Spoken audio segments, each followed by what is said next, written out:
ஆயிரம் நிலவே வா. புலவர் புலமைப்பித்தன் அவர்கள் எழுதி கொடுத்த ராசியோ என்னவோ 50 ஆண்டுகளாக நிலா பாடல்களின் நாயகனாக அமைந்து விட்டார் எஸ்பிபி அவர்கள். துடிக்கும் கரங்கள்.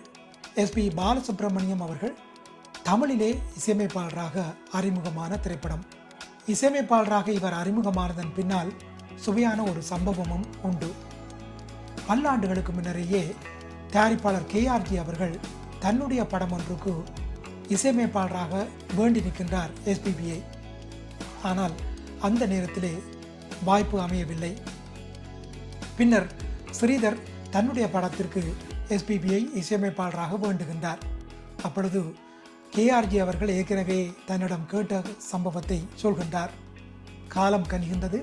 KRGயினுடைய தயாரிப்பிலே ஸ்ரீதர் அவர்களுடைய இயக்கத்திலே சூப்பர் ஸ்டார் ரஜினிகாந்த் நடித்த துடிக்கும் கரங்கள் திரைப்படத்திற்கு தமிழிலே இசையமைப்பாளராக அமைகின்றார் எஸ்பிபி. இங்கே இன்னும் ஒரு சுவையான சம்பவம். படத்திலே 6 பாடல்களிலே 3 பாடல்களை கங்கை அமரன் அவர்களும் 3 பாடல்களை புலவர் புலமைப்பித்தன் அவர்களும் எழுதுகின்றார்கள். புலவர் புலமைப்பித்தன் எழுதிய அந்த 3 பாடல்களுமே பலாச்சுளைகள் என்றுதான் சொல்ல வேண்டும்.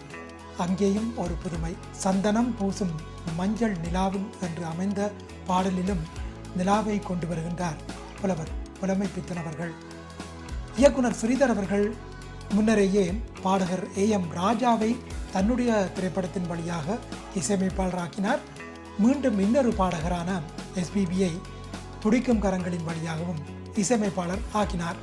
இந்த சம்பவத்திற்கு பின்னர் பல்லாண்டுகளுக்கு பிறகு பாலச்சந்தர் அவர்களுக்கு ஒரு புது இசையமைப்பாளர் தேவைப்படுகின்றார்.